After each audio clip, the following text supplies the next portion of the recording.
to this week's Money Metals podcast, helping gold and silver investors during these turbulent times. Now, this week's market wrap with commentary and analysis from Money Metals Exchange, the company named Best Overall Precious Metals Dealer by Investopedia.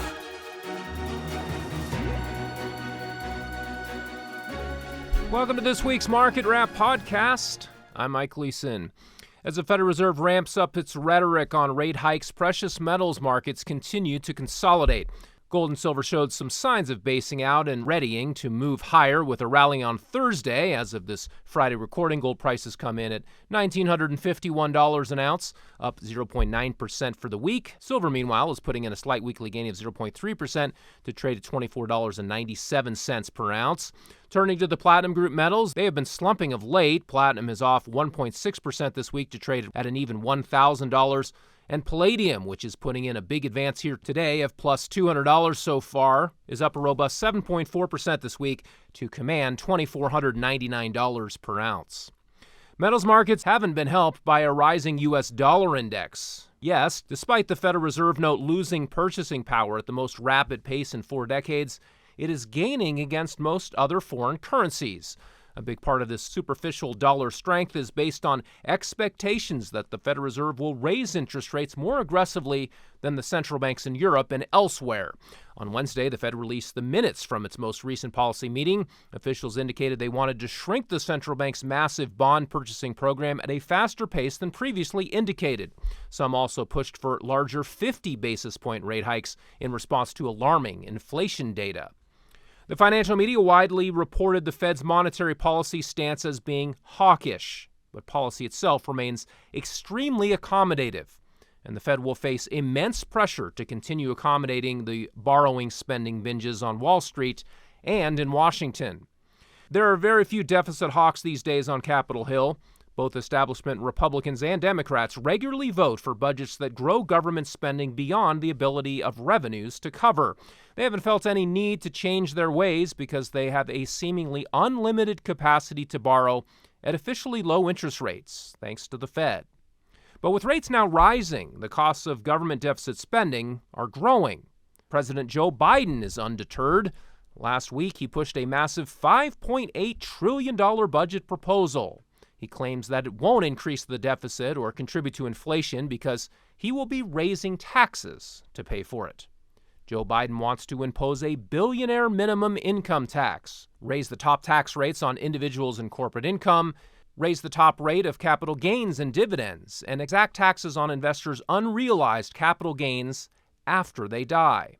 Not even all these new taxes would be enough to pay for the Biden administration's big spending wish list. Even under the White House's own fiscal assumptions, the government would still run deficits in excess of $1 trillion. Trillions of dollars that can't be extracted from the economy will have to be borrowed into existence out of thin air. This is the root of the inflation problem, as Reason's Nick Gillespie noted in a recent video. My dad had an expression. He said, "Don't tell me what you value. Show me your budget. I'll tell you what you value." So President Joe Biden has released his budget plan for fiscal 2023 at the very moment we're experiencing the highest inflation rates in 40 years, and it turns out he values the same sort of government spending that is already sending prices sky high. It's debt finance spending that spurs inflation in the first place. Rather than cutting spending and reforming entitlements, the government borrows and prints money so it can keep giving goodies to its favored citizens. You get more dollars chasing the same amount of goods, and that leads to price hikes. Fed Chairman Jerome Powell has announced a series of interest rate hikes to help tame inflation, but in a recent speech he made no mention of the increase in the money supply measured by M2, which has risen by a record 41% in 2 years, or of the Federal Reserve's holding of U.S. debt, which has jumped $3.5 trillion over the same time period. The Fed finds itself in a tough spot. It may have some room left to maneuver on rate hikes, but it likely won't ever be able to staunch currency supply growth, the raw material of price inflation and the fuel for government deficit spending. The dirty little secret in Washington is that inflation functions as a tax. It transfers purchasing power away from wage earners and savers. At the same time, inflation erodes the real value of debts that have to be paid. and the U.S. government is the biggest debtor of them all, with $30 trillion owed officially and tens of trillions more in unfunded liabilities. The inflation tax is taking a huge bite out of household budgets. The average American family will have to pay $5,000 more this year to maintain the same lifestyle they enjoyed last year. Inflation is also eating away at investors' real returns on financial assets. Bonds and money markets have been yielding negative real returns for years. Now, equity market investors are struggling as well to keep pace with inflation. Many potential alternatives exist for generating inflation-beating returns, from real estate to cryptocurrencies to collectibles. But the most essential asset class to own for inflation protection is physical precious metals. Gold and silver represent sound money, and sound money, by definition, retains purchasing power over time. A gold double-eagle coin minted in the early 1900s was originally worth $20. Today, it is worth about $2,000. Tomorrow, it might be worth $5,000 US. It's not because gold is becoming more precious. It's because the currency in which gold prices are quoted is becoming less valuable. That inverse relationship will continue to persist.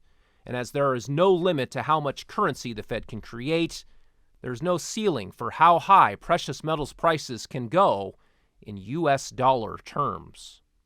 Well, that will do it for this week. Be sure to check back next Friday for our next weekly Market Wrap podcast.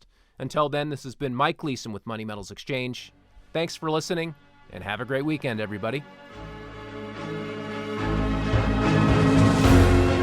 Thank you for joining us for this week's Money Metals podcast. Be sure to come back next week. And don't forget to subscribe to our podcast through iTunes. For answers to all of your questions, or to discreetly and securely buy or sell gold or silver coins, bars, and rounds, call 1-800-800-1865 or visit www.moneymetals.com. Our knowledgeable and no-pressure specialists are standing by to answer your call during business hours, Monday through Saturday. Or you can lock in your order online, 24 hours a day, 7 days a week. Again, visit us at www.moneymetals.com or call 1-800-800-1865.